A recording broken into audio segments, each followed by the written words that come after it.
Black lights and booze burn when I record for Watts, and every black like Troy Davis who never had a fair shot. Welcome to Left to Black. I'm your host, Mark Anthony Neal. We're here at the John Hope Franklin Center, and we're joined by Professor Joseph C. Ewoodzie Jr., who's a Malcolm O. Parlin Assistant Professor of Sociology and Africana Studies at Davidson College. He's also the author of the new book, Break Beats in the Bronx, Rediscovering Hip Hop's Early Years, published by University of North Carolina Press. How are you doing, Joseph? I am doing wonderful. It's great to be here with you, sir. So this is a book that in a lot of ways is about the retelling of the original story of hip hop. But I want to ask you about another original story, right? Because you come to the United States from Ghana. That's right. And at the age of 13. What's your first experience that you remember hearing hip hop? Actually, that's exactly how I start the book. I'm in the South Bronx. When I moved here, I lived in rural Illinois. So it was me, my family, and a Nigerian family. We were the only black folks in town. And so we're moving. My dad says, "Okay, y'all gotta go to the Bronx." So we're moving to the Bronx. We're on the in Westchester Avenue, driving down, and I distinctly remember Pharrell's beat with Noriega's Super Thug. The song comes on. It wasn't the first time I heard hip hop, because in Illinois, we'd listened to Will Smith before, right? But in the Bronx, I hear Noriega's Super Thug, and it just blows my mind. And it's kind of shameful around hip hop heads to say that's the song that got me into it, because like nobody's gonna rank that among their top whatever important songs.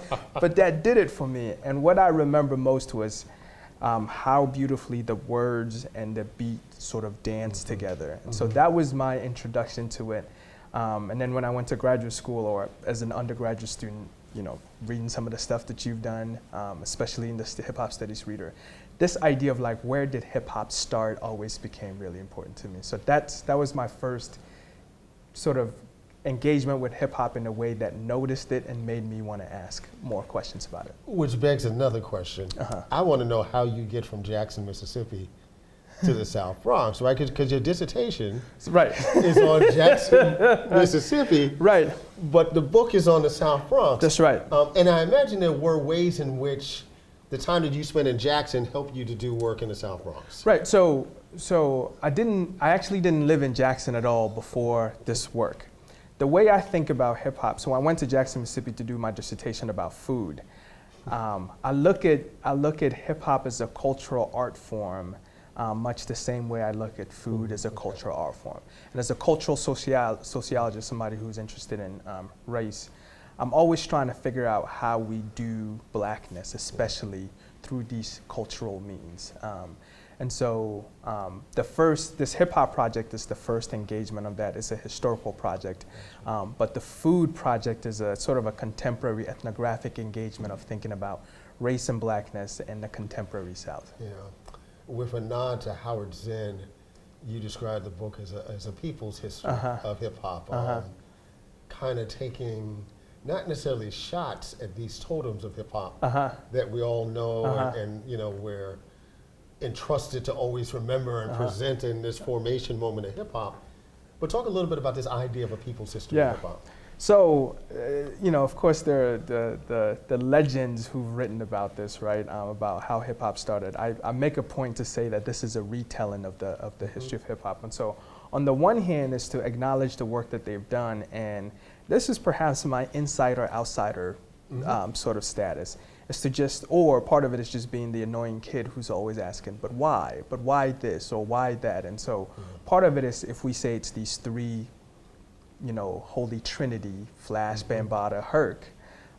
Well, as a historical sociologist, I'm made to wonder, like, there was a lot of people in the Bronx. Right. So why these three? And if we say it existed, it started with these four elements, okay, why these four? How did these four get chosen? Why not 5? Why not 6? Why not 7? What were all the things that were around there? And so, because even the Black Panther Party had a 10-point plan. Exactly, right? And so part of it is, and I think the work that I try to do, that's like, I think the reason we begin with these sort of really static ways of thinking about the start of hip hop because of a theoretical move that we make. In the book I say that we try to think about the way we write the history of hip hop. It starts from the present and then we trace it back, instead of going all the way to the back and tracing it forward. And once we do that, we start to see, I'm just trying to give us the really wide angle look about this and see what becomes involved in. And so it is in some ways a challenging of what's already exists about the history of hip hop, but in a lot of other ways it's just trying to say, well, this is what we have. If we asked more questions about what we already have, what would we get? And so that's what I try to do. Who is Troy Smith? Troy Smith is, as I was writing this book, I always thought there were two people on my shoulders as I was writing this, and they were always in my ear. One is my graduate school advisor, Mustafa Emirbayer, who's this social theorist. People in the social world know his work because he's important in that sense. Troy Smith was the other person on the other shoulder. I'm in Wisconsin writing about the history of hip hop. There's nothing really there for me to put my hands on, so how do I get my data? I started just Googling around online and I find Troy Smith, and I get in touch with Troy Smith and I say, hey, you've been interviewing a lot of people, transcribing it and throwing it on the internet. Precisely the bunches of people that I need, whose voices I need if I'm gonna write this people's history. Troy grew up in Harlem in and around this time. He would always say he wasn't a direct participant in the South Bronx scene that I'm most interested in, but he was in Harlem. Well, what he does now for fun and sort of as a hobby is to interview these folks. And I think I needed him to be able to do this. This does not work without him. For that reason, the book is dedicated to him. And whenever I get a chance to talk about this book, if he's available, he comes. But he was also really excited that some young black PhD student somewhere is really interested in what it is that I'm doing, because he was almost doing this work just for the love of it. And so in some small ways, I think I really gave the really important work that he was doing a purpose for it. And so we built this relationship where I'd be in Wisconsin, I say, Troy, we need to know more about this. Can we find somebody who knows about this? And he would interview those persons, and we build a relationship where he will send me the interview, I would transcribe it or get some of my students to transcribe it. And that's how we built this kind of, a lot of it is this work, no doubt. But I take his data and I sort of infuse it with sociological theorizing, and I think that's how I come up with the core content of this book. When you're looking at this data and you're parsing through it, are there any surprises there for you? Were there things that you had in mind about these original stories, particularly as the way they've been reproduced over the years, that quite frankly just shocked you and surprised you? So one of the things that, and a lot of this is listening and learning through it from Troy's angle, right? So the importance of graffiti to the start of hip hop is something that, as I got closer to the data, it's a hard stretch to make. And so when we include it in the four sort of basic tenets, one would wonder, well, how much did it really matter as told by the people not on the ground, not as sort of theorized by me, but as told as people on the ground? How much did that really matter? And that was important.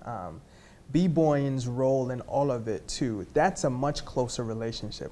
But where it goes after a certain point becomes really interesting and important. It was with Troy that we sort of dug up the important history of the Mercedes ladies. Because we had one interview and I said, Troy, we need to find somebody else. And so we found somebody else, and there's a photo in this book. She was wonderful enough to allow me to include it. And so there's just these little tidbits where, unless you're intentionally asking certain questions, you would very much easily take for granted some of the stuff that we know.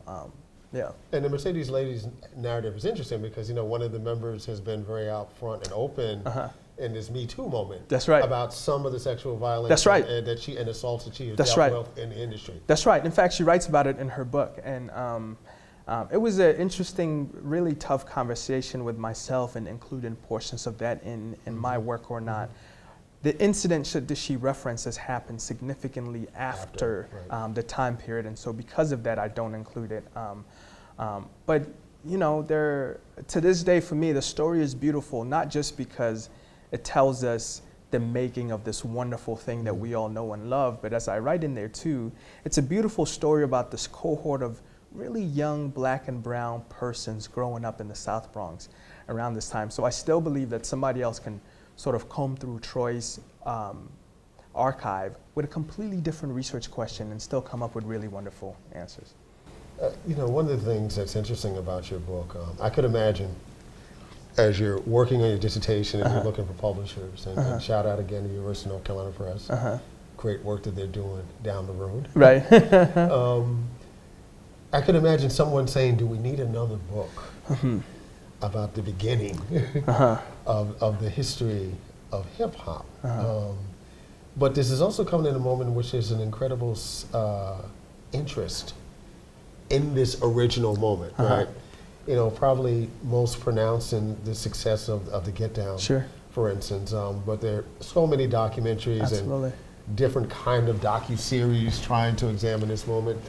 What do you attribute this new interest, this renewed interest? Is it just a generational dynamic? You know, a younger generation wanting to know this story, but written in a different kind of language, presented in a different way that it would have been for us 20 years ago, you know, being confronted with some of this early scholarship? So I think that's certainly a big part of it. I didn't think about that. I think that's a big part of it. But I actually think that just like the writing of any kind of history, there's a first draft. And the people do as good of a job as they can with the first draft. And then there's going to be a second draft, and then a third draft. I love Jeff Chang's work. There's a lot of things that he does in there that I think is wonderful and we don't need to redo. My work is saying there's also portions of that book that we need to do. But I thought he was really smart in the preface saying something to the extent of, there are many more versions of this story to be told. May they all be, right? And for me, I just really always respect him for realizing that even though he has this really important classic work, he was sort of forthright enough to say, there are other versions of this. And so, you know, historically, I don't know how long one needs, but I think 30 years seems appropriate for another draft. And so maybe we'll have another time where it will come around again when people will read this and say, well, this is interesting, but there's not this and this. And so we'll do it again. So that's sort of my sense. I mean, we think about how many books we have about the civil rights movement. Right. How many books we have on Abraham Lincoln? How many books we have on Abraham Lincoln, right? And I don't think we will, maybe we don't need more books about Abraham Lincoln, but I think, you know, something like the civil rights, I think we will always continue to need more really interesting avenues, right? I'm waiting for a book about the making of hip hop completely with women as the protagonist. That's the work as I try to do in here. It still doesn't do justice to it. I think the next 5 years, so I stop at 79 when Rapper's Delight gets on the radio. I think the next 10 decades, we need another book that slows down the history that Chang sort of runs us through in some ways, slow the tape down and say, what really happened to all these persons who just existed in the South Bronx scene after they got on the radio? What happened? What happens to them? I'm also thinking a wonderful book would be, what are the people who were at the very beginning that didn't record, what did they end up doing with themselves, right? What became of those persons? I mean, that's why something like Grandmaster Caz is fascinating because, you know, they didn't really make that tradition onto records the way Flash and some of the other groups did. But yet he's still, in many ways, as relevant and even more relevant now than he was back in the day. Absolutely. But, you know, other folks, DJ AJ, what happened to him? Where Love Bug Starsky, which a lot of folks didn't know, was, passed away, and so, but he came to life when he passed away. But I think it would have been wonderful for somebody to have, you know, told us what was he doing the 10 years before. So I'm looking for those kinds of books, and I think there's still a little bit more space to fill out. Let me ask you this, you know, given your background being born in Ghana, and I can think about Akon, and, you know, Blitz the Ambassador has been here a few times. We've yet to really see in the mainstream a breakthrough artist who is really fully from the African diaspora. That's right. I have this running joke that when I listen to Migos, I hear something diasporic in their accent, right? And of course, yeah, they grew up in Georgia, but that doesn't mean that, you know, a whole community of folks That's right. from Ghana or Nigeria just set up in Gwinnett County, right? And they grew up there. Why don't you think we've seen that kind of breakthrough yet, right? And again, kind of roll with me with this. I had this conversation with Regina Bradley a few weeks ago. And if Migos, in fact, do have this kind of Afropolitan background, why have they chosen to mute it, right, to embrace, you know, what I call the hegemony of the South in terms of hip-hop now? Right. That's a wonderful question. Some of my favorite hip-hop artists now are Ghanaian MCs, and they're nice. They're in our local languages, so it doesn't travel the same way, but they're very, very good at what they're you know, they're technicians in the spirit of Rakim, right? Like, they're really, really good. I think what's happening is, if we think about it as sort of in an African diasporic sense, I think there is for a long history of Black cultural tradition, we viewed the continent as the source, and so people sort of go take stuff from there. And what if we thought about hip hop now? Black American cultural production is now a different source. Right. And so when you listen to African artists now, what they're doing is they're tapping in here and going back. And so hip hop is a space where the source is here. Right. So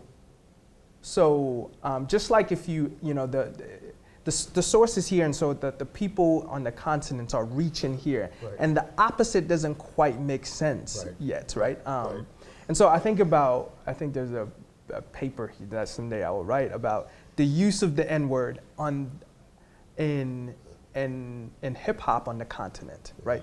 How are they using it? Why are they using it? Are they using it? And for me, it's just a cultural borrowing from here. The other sort of on this line of thought that I find fascinating is there are dancehall musicians who in Ghana who travel to Jamaica to learn patois and then go back home and produce dancehall. And for me, that shows that the center of African diaspora may no longer be on the continent. It's elsewhere. It may be on the islands, or maybe here. And so they have to mute it to gain as much capital in the hip hop world, because I guess for all of us, hip hop is a Black American cultural production. I don't know, that's one way I would answer that question. Who are you listening to these days?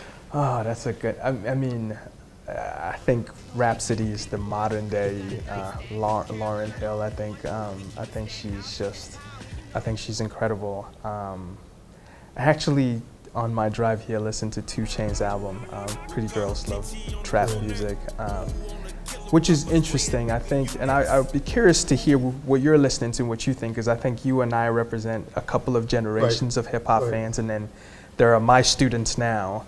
I keep trying to see how I can make sense of the new rhyming aesthetic, right?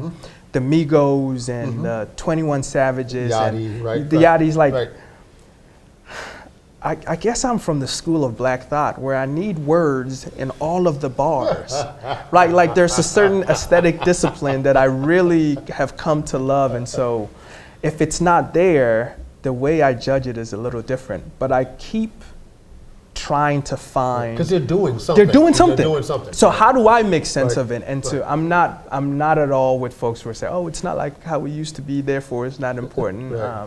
And so who am I listening to? I'm listening to these guys try to find it. I listen to Culture too.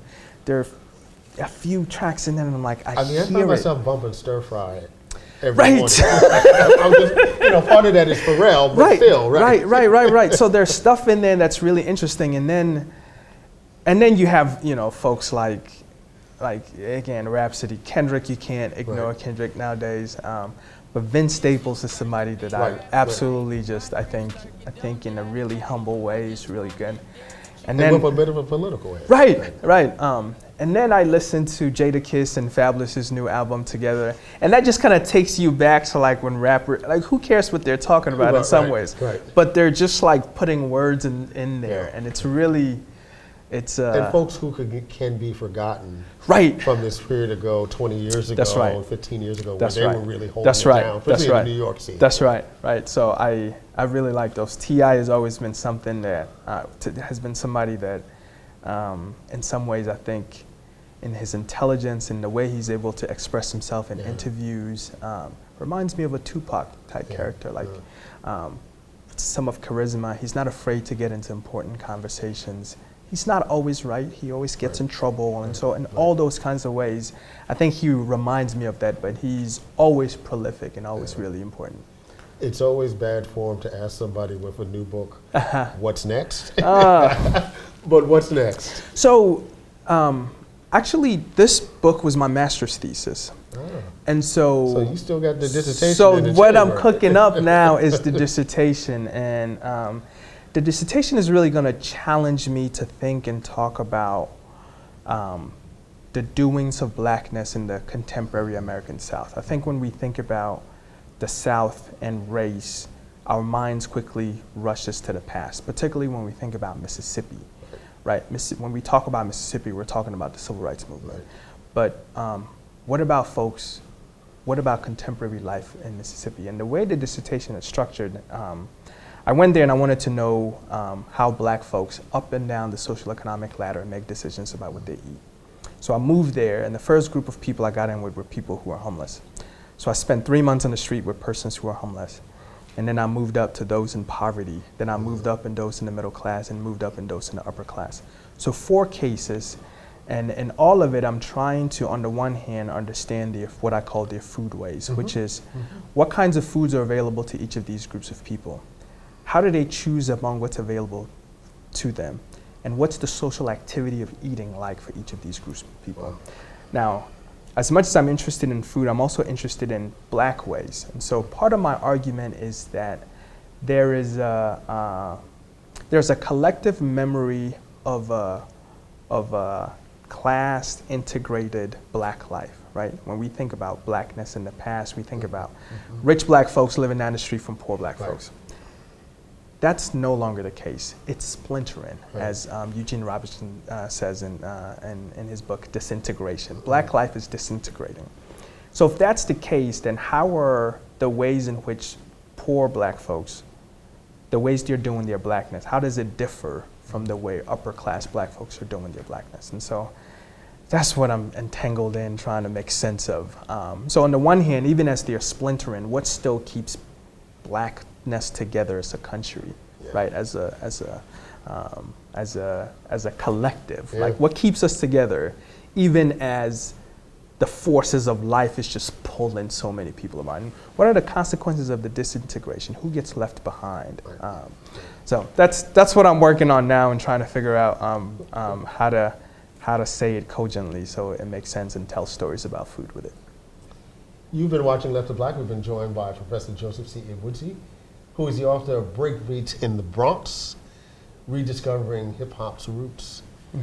Thank you for joining us. Absolutely, absolutely. This is such a treat for me because I admire you and your work so much. So I'm really grateful to be able to have done this. Thank you. Black lights and booze burn when I record for Watts. And every black like Troy Davis who never had a fair shot. All black everything, everything black. Culture over everything, y'all. We taking it back. Black